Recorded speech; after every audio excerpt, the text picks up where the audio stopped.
अस्सलाम वालेकुम रहमतुल्लाहि व बरकातुहू। शादी के दिन नई नवेली दुल्हन ने एक अटैची केस की तरफ इशारा करते हुए अपने शोहर से वादा लिया कि वो इस अटैची केस को कभी नहीं खोलेगा। शोहर ने वादा कर लिया। शादी के 50वें साल बीवी जब बिस्तर मर्ग पर पड़ गई तो खावंद ने उसे अटैची केस याद दिलाया। बीवी बोली, अब ये वक्त है इस अटैची केस को राज अफशा करने का। अब आप इस अटैची केस को खोल लें। खावंद ने अटैची केस खोला तो इसमें 2 गुड़िया और 1 लाख रुपए निकले। खावंद के पूछने पर बीवी बोली, मेरी माँ ने मुझे कामयाब शादी का राज बताते हुए नसीहत की थी कि गुस्सा पी जाना बहुत ही अच्छा है।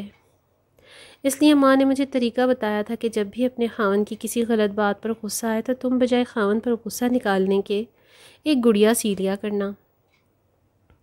तो मुझे जब भी आपकी किसी गलत बात पर गुस्सा आया मैंने गुड़िया सी ली। खावंद 2 गुड़िया देखकर बहुत खुश हुआ कि उसने अपनी बीवी को कितना खुश रखा हुआ है, क्योंकि बीवी ने 50 साल की कामयाब अज़दवाजी ज़िंदगी में सिर्फ 2 गुड़ियाँ ही बनाई थीं। खावंद ने तजस्सुस से अटैची में मौजूद 1 लाख रुपयों के बारे में पूछा तो बीवी बोली, ये 1 लाख रुपए मैंने गुड़िया बेच कर इकट्ठे किए हैं। वीडियो अच्छी लगे तो लाइक और शेयर ज़रूर कीजिएगा। मज़ीद ऐसी अच्छी वीडियोज़ के लिए मेरे चैनल को सब्सक्राइब ज़रूर कर लें। अगली वीडियो तक अल्लाह हाफिज़।